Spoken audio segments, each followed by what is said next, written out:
Bismillahirrahmanirrahim. Assalamualaikum warahmatullahi wabarakatuh.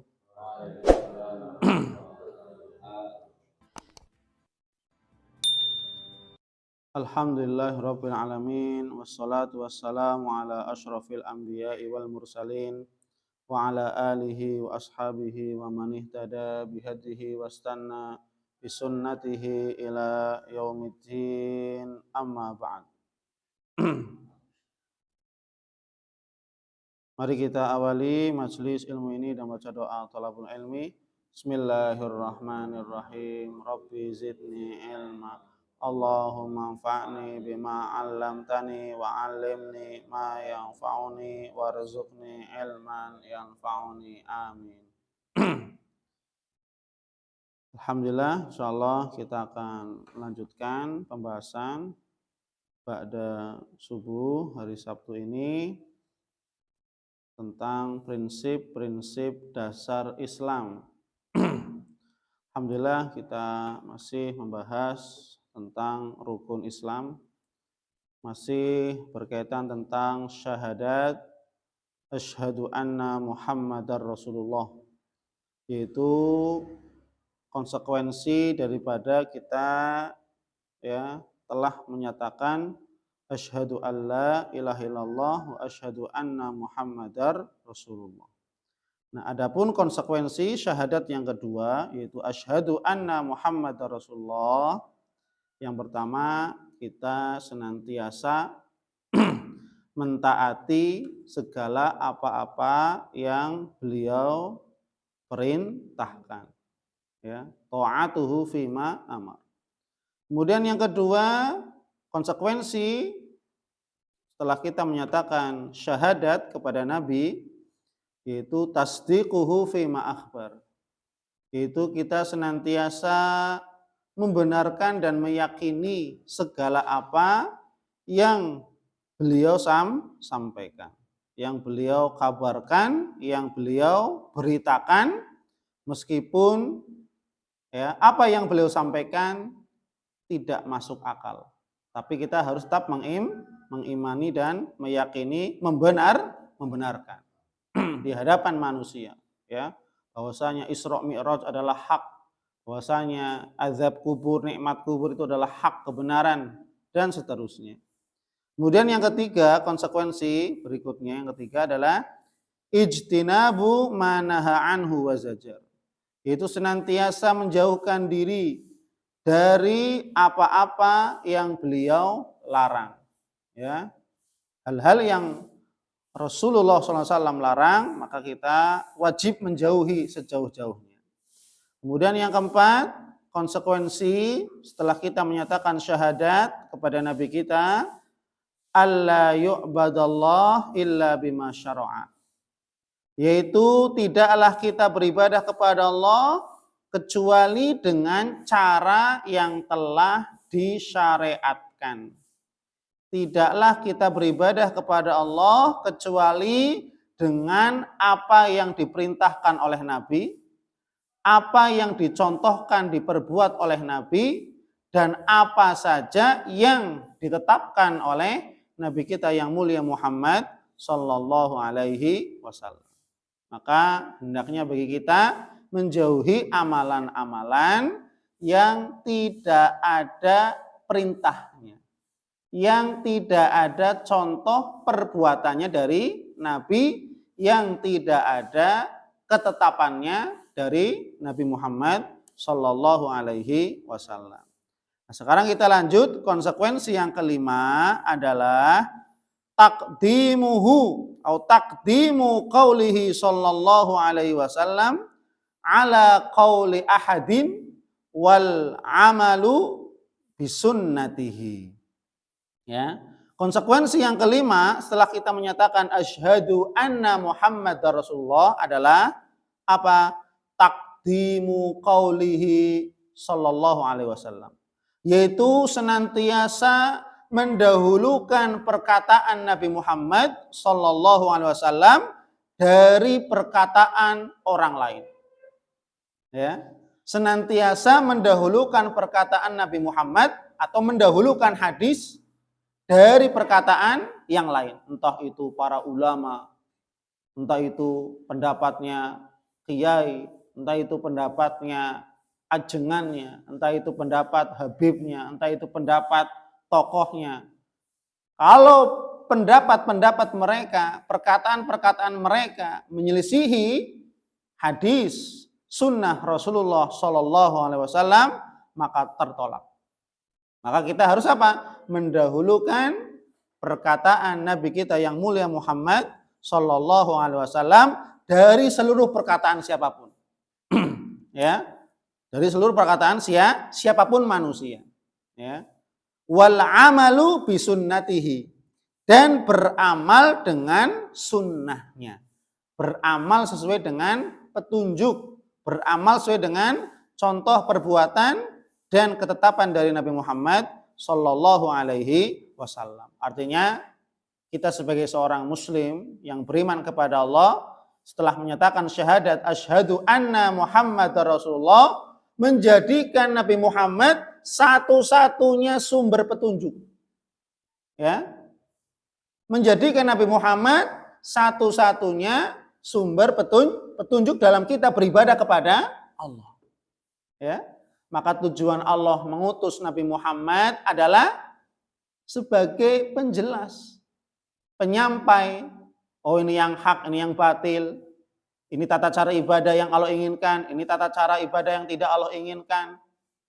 Maka apa yang Nabi ajarkan, apa yang Nabi perintahkan, apa yang Nabi sampaikan, apa yang Nabi contohkan, apa yang Nabi perbuat, dan apa yang Nabi tetapkan, maka itulah ibadah, tata cara, atau hal-hal yang diridhoi oleh Allah Subhanahu wa Ta'ala. Maka kita harus mendahulukan perkataan Nabi Muhammad Sallallahu Alaihi Wasallam.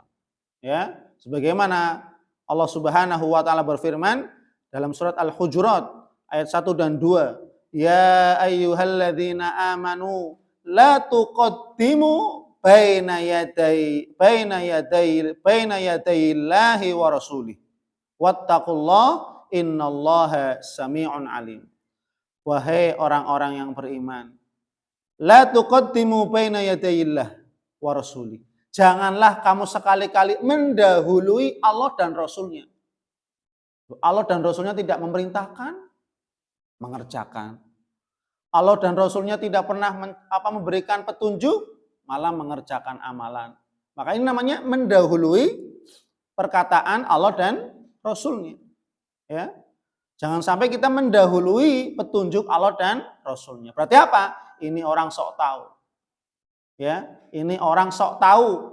Nabi tidak memberikan petunjuk, tidak memberikan arahan, ya, tidak adanya perintah, ya kan? Loh, kok mengerjakan? Berarti ini orang yang sok tahu. Ya. Maka orang-orang yang mendahului perkataan Allah dan Rasulnya, maka mereka adalah orang-orang yang sok tahu, orang-orang yang sombong, orang-orang yang tidak mau tunduk kepada perintah Allah dan Rasulnya. Ya, maka orang beriman tidak mendahului perkataan Allah dan Rasulnya. Ya, wattaqullah, dan mereka bertakwa kepada Allah, takut. Innallaha sami'un alim, sesungguhnya Allah Maha mendengar lagi Maha mengetahui. Kemudian ayat yang kedua, ya ayyuhalladzina amanu la tarfa'u aswatakum fawqa sautin nabi. Ya. Wahai orang-orang beriman, janganlah kalian mengangkat suara kalian melebihi suara Nabi.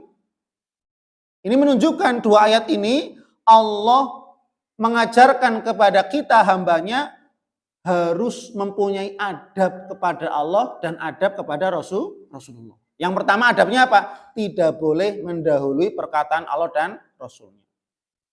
Ya, tidak boleh mendahului perkataan Allah dan Rasulnya. Yang kedua, Allah mengajarkan kepada kita hambanya untuk apa? Menghormati Nabi kita Muhammad Sallallahu Alaihi Wasallam. Dengan apa? Tidak boleh mendahului perkataan beliau. Tidak boleh bersuara keras di hadapan Nabi. Coba bayangkan ketika itu. Ya, tidak boleh bersuara keras.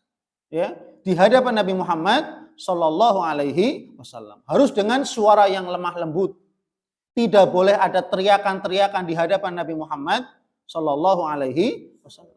Apalagi berbicara dengan Nabi harus dengan lemah lembut, merendahkan suaranya. Wala tajharu lahu bil qauli kajahri ba'dikum li ba'din.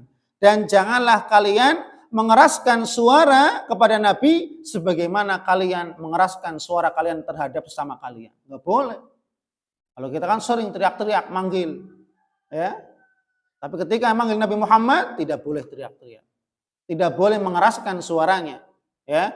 Harus merendahkan suaranya di hadapan Nabi Muhammad sallallahu alaihi wasallam. Kenapa? Antah bato a'malukum wa antum la tash'urun. Maka siapa saja yang mendahului perkataan Allah dan Rasulnya, siapa saja yang meninggikan suaranya di atas suara Nabi, ya, siapa saja yang mengeraskan suaranya di atas suara Nabi, maka amal solihnya terhapus. Wahum la wa antum la tash'urun. Sedangkan kamu tidak merasa. Jadi orang-orang yang mereka mengeraskan suaranya, mereka mereka mendahului perkataan Allah dan Rasulnya, amal-amal mereka akan terhapus. Ya, amal-amal mereka terhapus. Ya, maka begitu juga Nabi Muhammad SAW mengatakan, ya, bahwasanya kita harus mendahulukan perkataan Nabi dan perkataan Allah dan Rasulnya di atas perkataan yang lain. Ya, la yu'minu ahadukum hatta hawahu taba'an lima ji'tu bihi. Ya.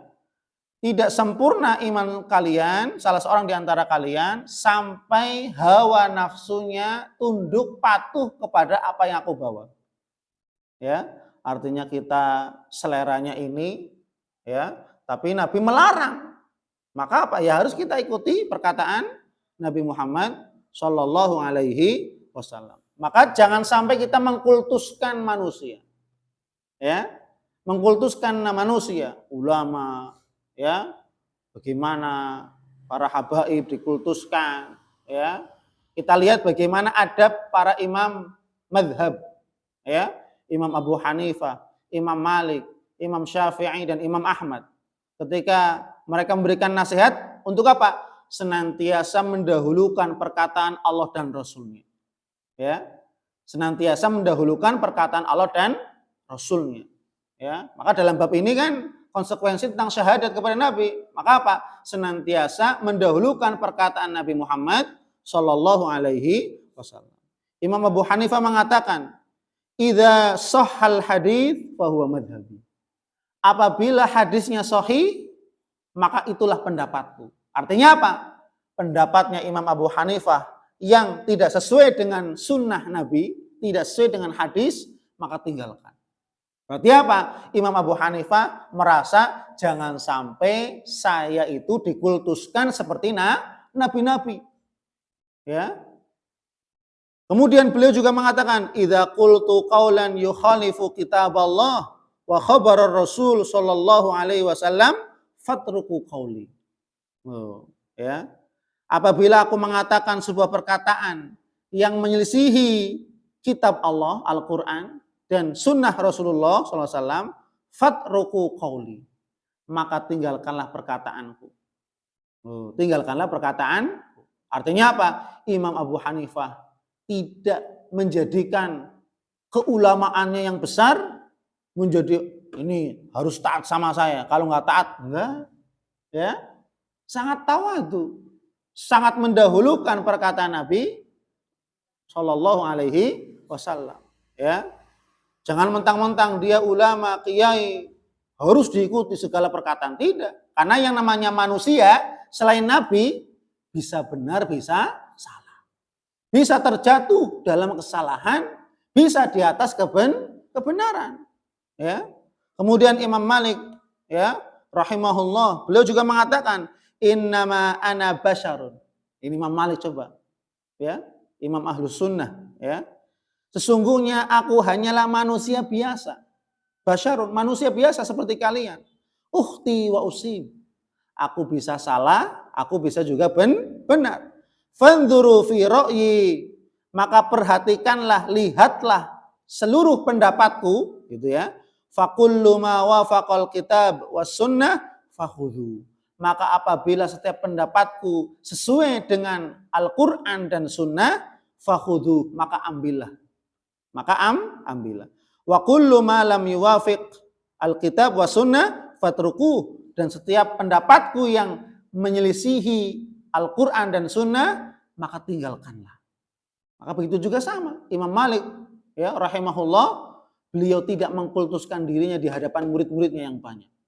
Ya, artinya apa? Tetap apa? Sumber yang pertama Al-Quran dan Sunnah. Jangan sampai mengandalkan ro'yu, ya, pemikirannya sendiri.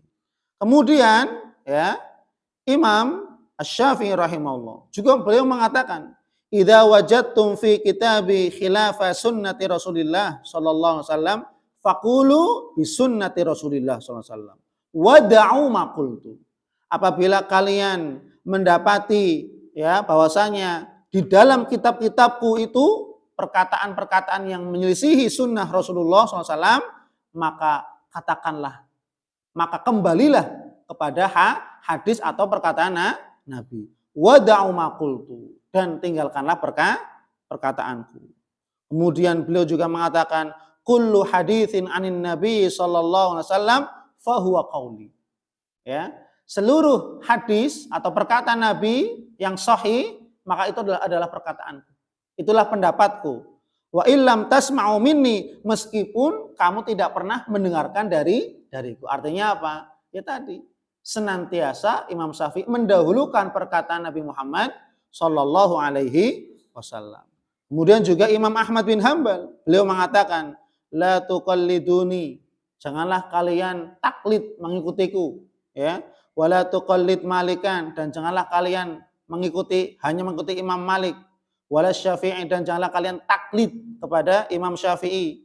Walal Auza'i, dan janganlah kalian taklid kepada Imam Auza'i. Walal Tsauri, dan janganlah kalian taklid kepada Imam Ats-Tsauri. Wa khudh min haitsu akhadhu, maka ambillah dari mana mereka mengambil. Dari mana mereka mengambil? Dari mana? Dari sunnah Rasulullah sallallahu alaihi wasallam, atau dari Al-Quran dan Sunnah.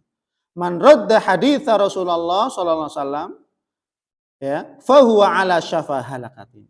Maka barang siapa yang, ya, melemparkan hadis Nabi, yang mengesampingkan hadis Nabi, artinya tidak mau mendengarkan hadis Nabi, tidak mau mendahulukan perkataan Nabi Muhammad sallallahu alaihi wasallam, maka Imam Syafi'i mengatakan fahuwa ala syafa halakatin. Maka dia berada di tepi jurang kehancuran dan kebinasaan. Ya, maka konsekuensi kita sebagai seorang muslim setelah menyatakan asyhadu anna Muhammadar Rasulullah adalah kita harus senantiasa mendahulukan perkataan Rasulullah sallallahu alaihi wasallam di atas perkataan yang lain, manusia. Ya, di atas perkataan manusia yang lain. Entah itu kiainya, entah itu habib, entah itu wali, entah itu syekh. Maka apa? Yang ditanyakan mana perkataan Rasulullah. Ya, bukan mana perkataan saya, bukan mana perkataan kiainya, bukan mana perkataan gurunya, tapi mana dalilnya, Qur'annya, hadisnya. Mana dalilnya dari Quran dan hadis Rasulullah sallallahu alaihi wasallam. Maka inilah konsekuensi yang kelima, yaitu senantiasa mendahulukan perkataan Nabi Muhammad sallallahu alaihi wasallam di atas perkataan selainnya, dan senantiasa beramal dengan sunnahnya. Wallahu a'lam bishawab. Insyaallah kita lanjut pada pertemuan berikutnya. Subhanakallahumma bihamdik, asyhadu an la ilaha illa anta, astaghfiruka wa atubu ilaik. Wassalamualaikum warahmatullahi wabarakatuh.